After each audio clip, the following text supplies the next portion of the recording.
Hello, hello! Neste vídeo vamos ver se o índice SP500, que reúne aqui as 500 maiores empresas dos Estados Unidos, está caro ou está barato. Vamos a isso. Todos os dias os mercados sobem e descem. Para evitar erros e fazer crescer verdadeiramente o seu dinheiro, os investidores têm de pensar como investir da melhor forma. Como é que se identifica uma boa ação? Quando se deve comprá-la? E quando é que se deve vendê-la? Sou o Frederico Santarém e ajudo os portugueses a investir na Bolsa de Valores para fazer crescer verdadeiramente o seu dinheiro. Todas as semanas procurarei dar-te estratégias e táticas que te permitam investir melhor. Porque investir na Bolsa é simples, mas não é fácil. Porque os erros podem e devem ser evitados. Porque as nossas ações devem resultar em verdadeiros investimentos lucrativos. O índice SP500 praticamente dispensa apresentações, já falei dele aqui anteriormente no canal. É o índice que reúne as 500 maiores empresas dos Estados Unidos. Às vezes são 498, outras vezes 504, enfim, anda por aí. O que interessa é que é um índice que representa muito fielmente a economia dos Estados Unidos, é bem diversificado por vários setores, embora hoje em dia, ou nos últimos anos, tenha vindo a ser altamente dominado por empresas tecnológicas. Mas se olharmos para a performance do índice ao longo do último ano, nós vemos que o retorno foi absolutamente, ou tem sido absolutamente impressionante ao longo de 2023, até agora trouxe aos investidores nos ETFs do SP500, quem tem esse ETF do SP500, um retorno de cerca de 13,5% aproximadamente. O último ano também há de impressionar, 15,7%, sem dúvida alguma. Quando olhamos aqui mais a médio prazo, a 5 anos, 56%, nada mal, quando já se enfrentou aqui pelo menos 3 quedas consideráveis. Ok, a última ainda não se recuperou, chegamos a ter aqui um bear market muito ligeiro e agora estamos em ascensão, já desde os mínimos estabelecidos ali em outubro até ao momento, e parece que de repente o índice praticamente pouco desceu neste ano e meio, ok? E por isso a pergunta que se põe agora é: será que está barato? Será que está caro o índice, dadas estas circunstâncias?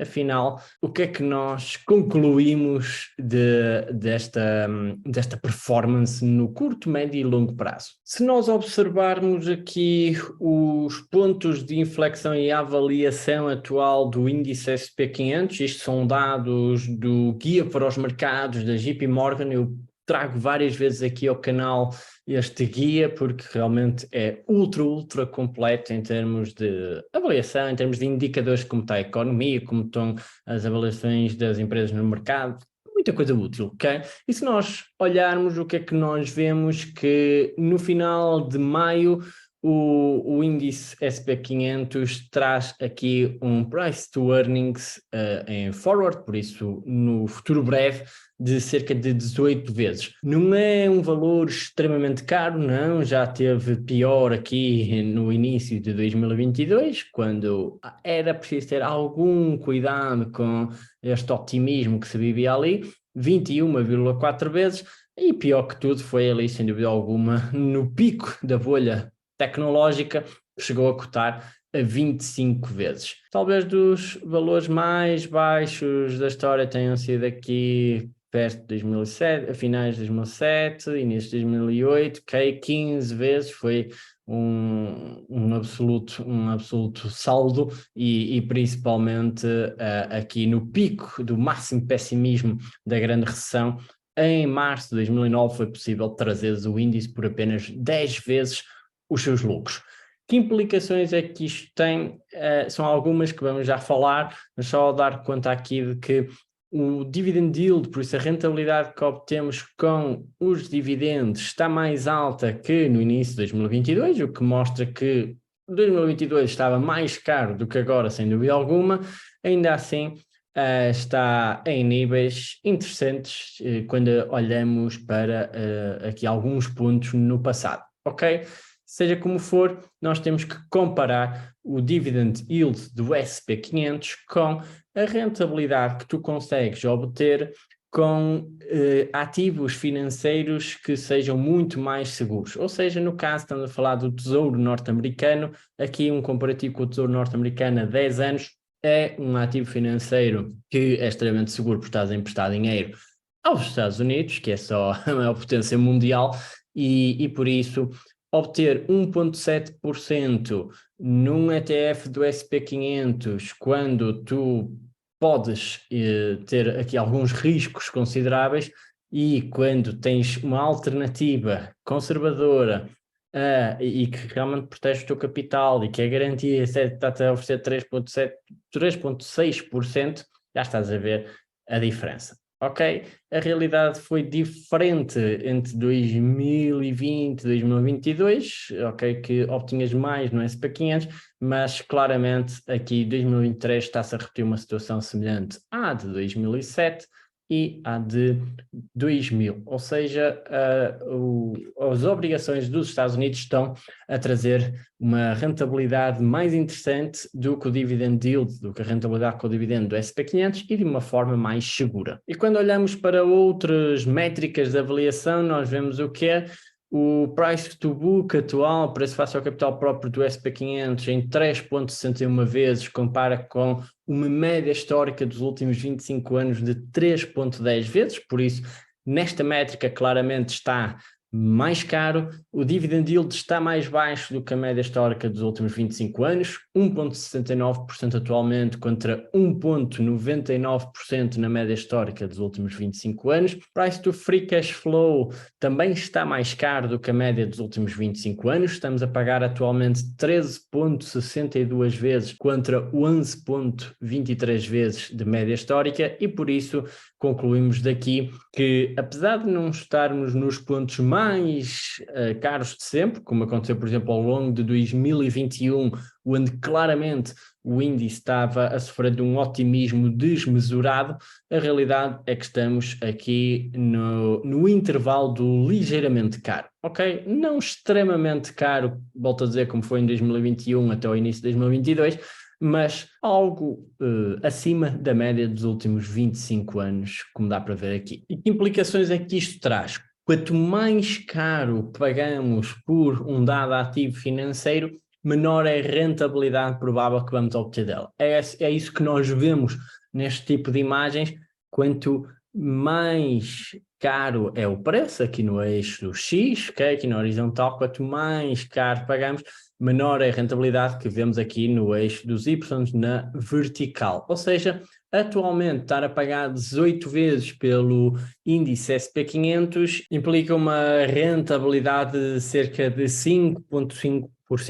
Uma yield, ok? Uma earnings yield, uma rentabilidade dos lucros futuros de cerca de 5,5%, o que não é nada de extraordinário, ok?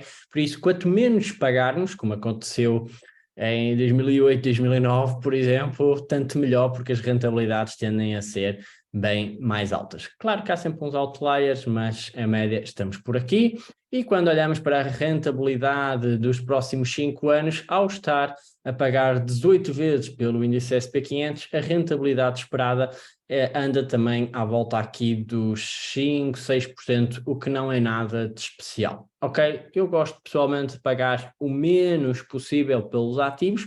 Porquê? Porque a minha rentabilidade anualizada no médio prazo e no longo prazo, ou seja, a 5 anos ou mais, ou a 10 anos ou mais, respectivamente, vai ser tanto maior. A questão é que os analistas continuam a projetar lucros para o SP500 como se não houvesse amanhã, e isto é totalmente dominado pelas grandes tecnológicas, as ações Magma, como já falei no outro vídeo, estamos a falar das Microsoft, Apple, Meta, Google, etc, etc, ok? Estão sempre aí em força, e por isso, com as ações Magma a dominar completamente o índice SP500, os analistas ficam ultra otimistas e projetam aqui uns lucros por ação para o índice SP500 que para os próximos anos absolutamente extraordinário. Isto é a subida de elevador, mas em algum momento eles vão ter que estar errados. Seja como for, a realidade é que as margens operacionais as margens de lucro do SP500 estão realmente bastante elevadas nos últimos anos. Volto a dizer, há aqui uma predominância das ações Magma, das empresas tecnológicas que mais crescimento têm apresentado e claramente é uma locomotiva que puxa todas as outras carruagens, ok? São umas 10 empresas, talvez menos, que puxam as outras 490 completamente. Agora, a realidade é que atualmente estamos com uns lucros muito baixos, ou seja, é projetado um crescimento para o lucro das empresas baixinho, ok? Aqui 2% no máximo, enquanto que o CAPEX, o capital que as empresas têm que despender para manter o negócio e para fazer crescer o negócio, está perto dos 10%, ok? Isto é uma das maiores diferenças dos últimos anos entre aquilo que são as necessidades da empresa crescer e a lucratividade que elas trazem com essa necessidade de crescer. Por isso, algum cuidado aqui é o que eu leio desta imagem, é preciso termos algum cuidado para não apanharmos surpresas. Mas como sempre, uma coisa são as avaliações, outra coisa é a realidade que acontece no dia a dia nos mercados, outra coisa é o que acontece ao longo dos anos, e a verdade é que o índice SP500, apesar de todos os anos, invariavelmente, todos os anos, nos últimos 43 anos, houve quedas intra-anuais, ou seja, há correções saudáveis todos os anos, volto a dizer, todos os anos. Apesar disso, a verdade é que na maior parte do tempo o índice acaba positivo. Como se vê aqui nesta imagem, em 32 anos de 43 analisados, realmente acabou positivo. Nós tivemos, por exemplo, o último ano de desgraça foi o de 2022, em que a queda intra-anual foi de cerca de 25%, estávamos em bear market, e o índice acabou em menos 19%. Em 2023, nos primeiros 6 meses do ano aproximadamente, já subimos mais de 10%, como eu mostrei logo no início deste vídeo, e apesar disso houve uma queda intra-anual já de 8%. Ou seja, foco no longo prazo, foco no longo prazo, foco no longo prazo, porque o índice estando mais caro ou mais barato, a realidade é que traz retornos interessantes para quem está focado no longo prazo. E algo que eu gosto muito de ver é que quanto mais baixo for o sentimento do consumidor, ou seja, quanto mais baixo for um dos indicadores principais para os mídias lançarem o pânico nos mercados de que, oh meu Deus, agora que o sentimento dos consumidores está baixo, a economia vai entrar em recessão, vai ser uma desgraça, é o fim do mundo novamente. Quanto mais baixo é o sentimento dos consumidores, mais elevada é a rentabilidade futura nos próximos 12 meses do índice SP500. É isso que tu vês aqui nesta imagem. Foi assim em 1975, repara, fevereiro de 1975, tivemos um sentimento dos consumidores abaixo dos 60 pontos, oh meu Deus, é desgraça, bum, mais 22% para o índice SP500. Maio de 1980, oh meu Deus, é a maior desgraça de sempre, quase 50 pontos do índice de sentimento dos consumidores, bum, mais 20% de rentabilidade nos 12 meses seguintes para o SP500. Outubro de 1990, oh meu Deus, desgraça outra vez, estamos quase nos 60 pontos do índice do consumidor e, de repente, bum, mais 29%. E como tu vês, cada vez que os valores banhem abaixo aqui da média de 85 pontos para o índice do sentimento dos consumidores, a realidade é que quanto mais baixo, maior parece ser a rentabilidade futura do índice SP500 nos 12 meses seguintes. Ou seja, em maio de 2023 estamos aqui com cerca de 59 pontos, valores bem baixos, chegamos a bater aqui no final de 2022, chegamos a bater nos 50 pontos, um valor que já não se via desde os anos 80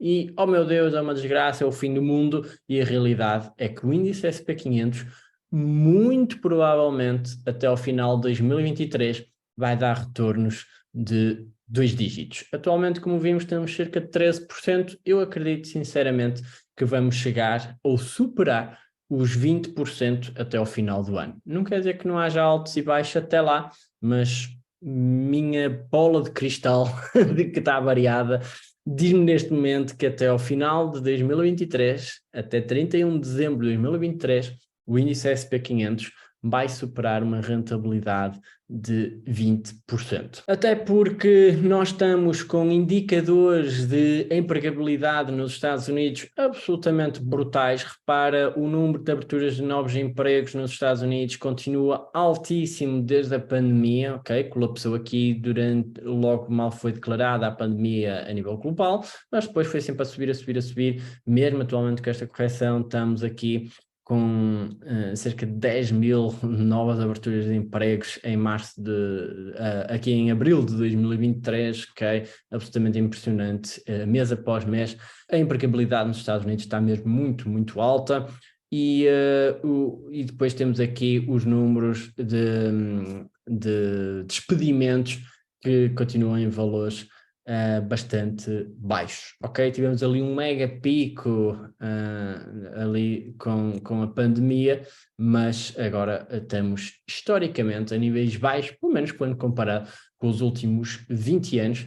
Nós nos últimos 3 anos estamos bem abaixo da média histórica dos últimos 20 anos. E também a previsão das taxas de juros nos Estados Unidos são para começar a baixá-las já a partir de 2024, ok? Já há aqui algum consenso para que a partir do ano de 2024 elas venham dos atuais 5,1% para 4,3%, ok? Embora isto vai variando consoante as expectativas do mercado e também aqui as estimativas da própria Reserva Federal, seja como for, a ideia é, no longo prazo, ter aqui taxas de juros perto dos 2,5%, embora não vai ser já, ok? Os próximos 2, 3 anos, muito provavelmente vamos continuar com taxas de juros acima dos 3% nos Estados Unidos.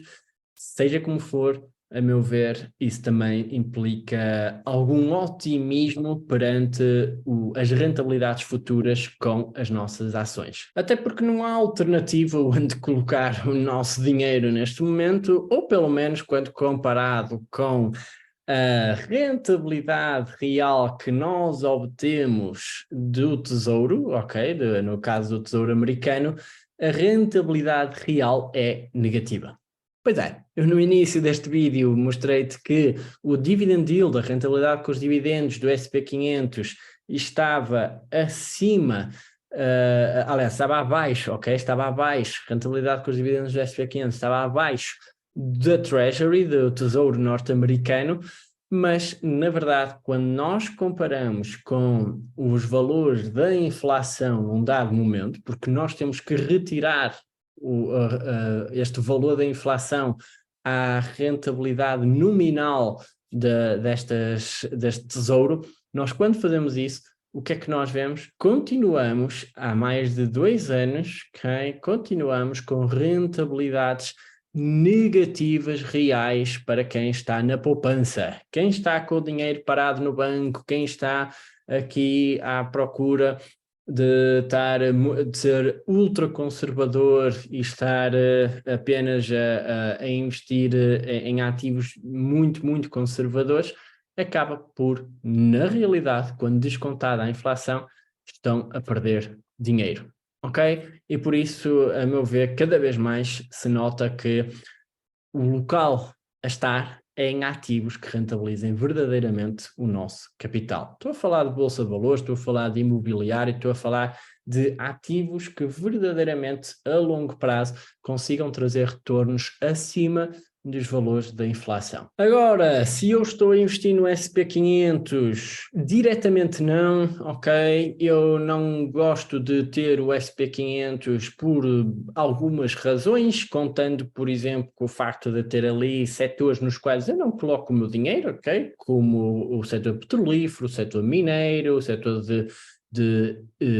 florestal intensivo, por exemplo, a produção de pasta papel, etc, ok?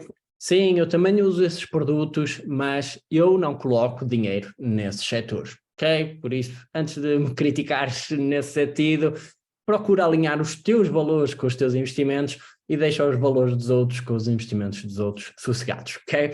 De qualquer das formas, outro motivo pelo qual eu não invisto no SP500 tem a ver com o facto de eu também não chegaria à cidade de Lisboa e compraria todas as casas, todos os apartamentos, todos os andares, todas as vivendas. Eu não faria isso porque, mesmo em termos de investimento imobiliário, não fazia sentido nenhum. Ou seja, vai haver ali alguns apartamentos que se vendem mais rápido que outros pela localização, vai haver algumas casas que se arrendam mais facilmente que outras também pela localização, e por isso, tal e qual como isto é verdade para o índice, para um índice, chamamos assim, imobiliário, também não o faria em termos de ações.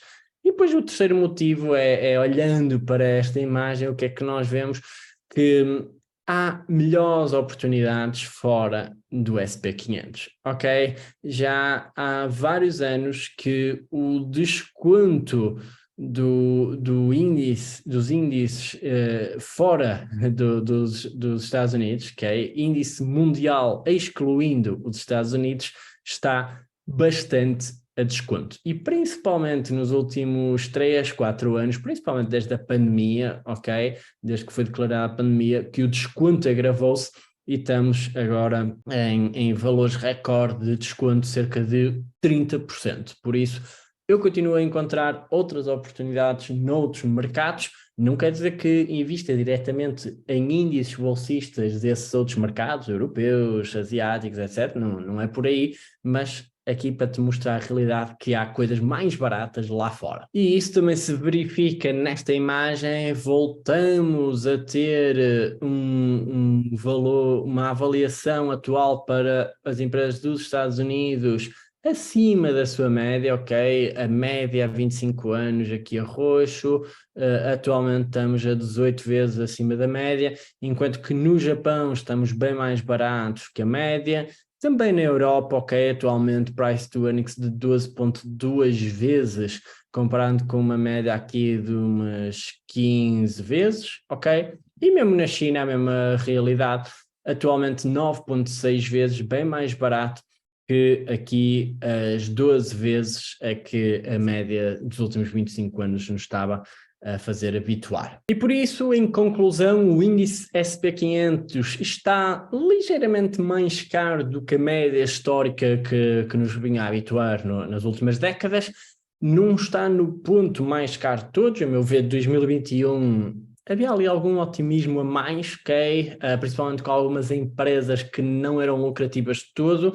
Outras sim, e realmente o motor do SP500 continua aqui concentrado nas ações Magma e que realmente tem um potencial absolutamente brutal, margens brutais, rentabilidades brutais, crescimento dos lucros, crescimento das receitas, enfim, empresas absolutamente impressionantes, mas para todos os efeitos há aqui, fico misto, ok? Sentimento misto para o índice SP500 porque está ligeiramente caro, sim, mas a realidade é que também, dado o sentimento do consumidor, dado todas estas notícias negativas, dado todo este pessimismo que se vive nos mercados financeiros, eu acabo por estar otimista para com o futuro breve do índice SP500, ok?